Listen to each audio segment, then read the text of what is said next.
Good morning, and a warm welcome to your show, Sunny Mornings, Venice Beach.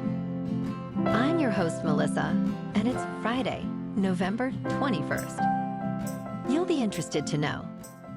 40 years ago, today, in 1985, President Ronald Reagan and General Secretary Mikhail Gorbachev met in Geneva for a breakthrough summit that opened a new chapter of candid dialogue on nuclear arms and human concerns.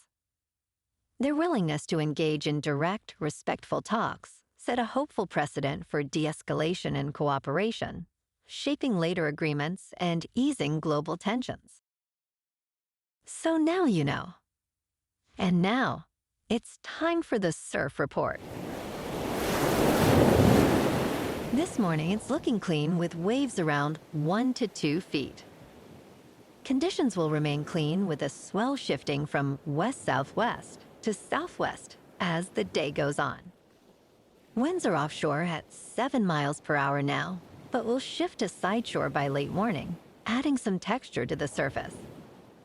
Best time to ride is at 3 p.m., with a 1 foot outgoing low tide, when the west-southwest swell is 1.5 feet at 6 seconds, and the offshore wind is 5 miles per hour. The first high tide on Friday will be 6 feet just after 8:30 a.m., followed by a half-foot low tide at 4:15. The nearshore buoy at Santa Monica Pier reads 65 degrees for the water temperature. Conditions start fair on Saturday with waves at 2 feet, but choppy conditions develop later in the day as winds shift onshore. Expect a steady increase in swell on Sunday, with clean sets reaching 2 to 3 feet, providing the best surf of the period. Monday continues the trend with clean waves at 2 to 3 feet, maintaining favorable conditions throughout the day. This morning, there's a chance of showers and thunderstorms, and it feels like 52 degrees, with 15 mile per hour wind. The sunset will take place at 4:46, and it will rise again tomorrow at 6:34. It looks like we're in for some showers and thunderstorms today, mostly cloudy, with a high near 66, and an eastern breeze at 10 to 15 miles per hour, gusting up to 20. Tonight, there's a slight chance of rain before 10 p.m., mostly cloudy, with a low around 54, and a north-northeast wind at 10 to 15 miles per hour, gusting up to 25. Looking ahead in the weather. Saturday will be mostly sunny with highs near 70 and a north-northwest wind of 5 to 10 miles per hour. Sunday and Monday turn cooler with highs around 62 on Sunday and near 61 on Monday, with patchy fog at night and again on Monday morning before 10 a.m.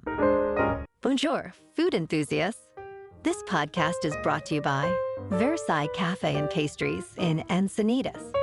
Nestled on El Camino Real South, just north of Encinitas Boulevard, this cafe is a haven for culinary delights. Indulge in their amazing Eggs Benedict or their gluten-free crepes. You can grab a panini for lunch or just breeze on through to get your morning coffee. They are open every day from 8 to 5. So stop on by and don't forget to tell them Sunny Morning sent you. In local news, 'tis the season in Southern California, with chilly mornings, holiday mugs, and twinkling lights brightening the City of Angels. From November 21st through January 6th, Enchant Christmas, the world's largest Christmas lights maze, will be at Santa Anita Park. For Hallmark movie experience, visit Holiday Road in Calabasas from November 28th through December 27th. The Hollywood Christmas Parade, supporting Marine Toys for Tots, returns on Sunday, November 30th, grand marshaled by Luke Wilson. At Universal Studios Hollywood, enjoy festive attractions from November 29th to January 6th, with special events like Grinchmas.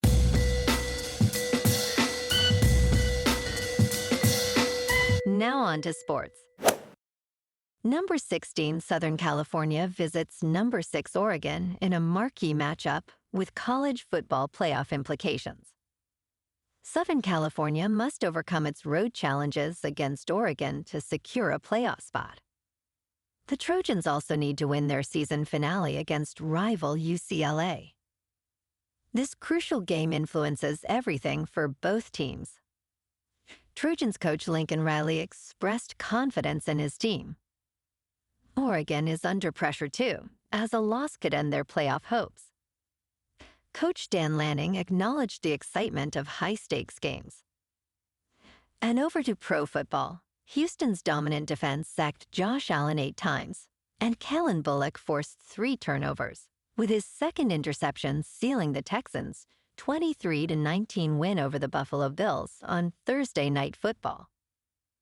Allen took consecutive sacks on the Bills' final possession, leading to a 4th and 27. Davis Mills threw for 153 yards with 2 first-half touchdown passes to help the Texans improve to 6 wins and 5 losses. Cook rushed for 116 yards and a touchdown, marking his 3rd consecutive 1,000-yard season.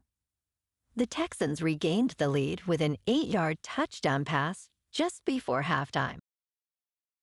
In local sports, Baker Mayfield joined the Los Angeles Rams 3 years ago at an extremely low point for both him and the team.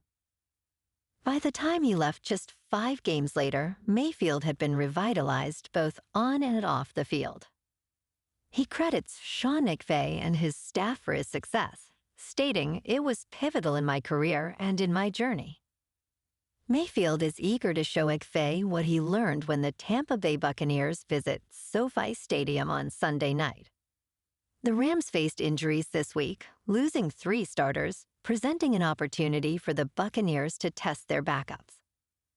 Mayfield is averaging a career-high 7.3 yards per carry this season. In top news, flying without a real identification could cost you $18 and require a trip through a new screening process. The Transportation Security Administration announced a new biometric kiosk system for travelers without real identification, charging $18 for 10 days of airport security access. Facial recognition technology will verify identity, though security clearance is not guaranteed, and additional screening may still occur. Travelers could be subject to this new airport security screening program without a real identification or passport. It remains unclear when the new system and fee will be implemented. The Transportation Security Administration is working to ensure security and efficiency at checkpoints. In business news, real estate investors are increasingly turning to the invisible housing market to find deals. Among single-family real estate investors, 21% say they first look to off-market deal sources. In a recent survey, 44% of United States real estate investors plan to grow their portfolios in the near term.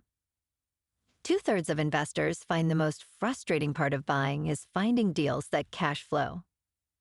63% would only accept a mortgage rate of 6% or lower on their next purchase. The investor landscape is expansion-minded, but more selective and operationally focused than in prior years. In crypto movement, Bitcoin is down 0.5% for the week to just under $86,000. Ethereum is down 12% to just over 2,800. And XRP is down 0.5% to $1.98. Moving on to a more local vibe. In our community spotlight on health and wellness, we are working with a national Pilates studio to bring you some free classes, so listen up. Check out Club Pilates, with several locations in the San Diego area. Pilates presents a comprehensive wellness approach, cultivating strength, reducing tension, and elevating mental well-being. Scientific research affirms its benefits. So now you can check out Club Pilates for a free class, with locations in Encinitas, Solana Beach, Oceanside, La Jolla, and more. Just be sure to tell them Sunny Morning sent you by. And now, back to the show.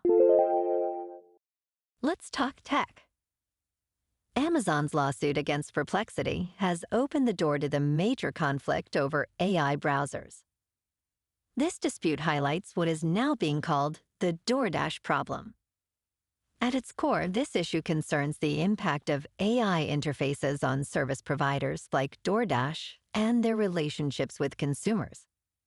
If users increasingly rely on AI agents to order products, traditional business models could be jeopardized.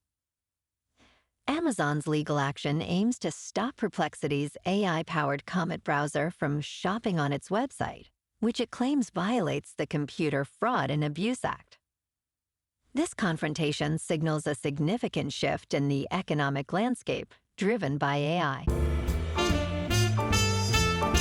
And in entertainment news, Christopher Nolan revealed to Empire magazine that he shot over 2 million feet of film during the making of The Odyssey, which filmed for 91 days earlier this year.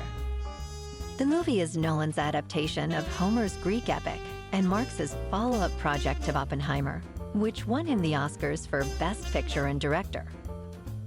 Nolan noted, as a filmmaker, you're looking for gaps in cinematic culture, things that haven't been done before. Matt Damon reunites with Nolan to headline The Odyssey in the lead role of Odysseus, alongside a stellar cast including Tom Holland, Anne Hathaway, and Zendaya. The film is set for release on July 17, 2026, from Universal Pictures. Well, alrighty folks, it's time for the quote of the day. And today, our quote comes from the American diplomat and Nobel Peace Prize laureate, George C. Marshall. And he said, "Peace is more than the absence of war. It is a positive force, a vital force, a constructive force." And that's a wrap for this morning. You can check out our Instagram, YouTube, and TikTok for some captivating aerial videos with local news and the surf reports. Have an amazing day, my good friends. We'll see you tomorrow with another episode of Sunny Mornings Venice Beach.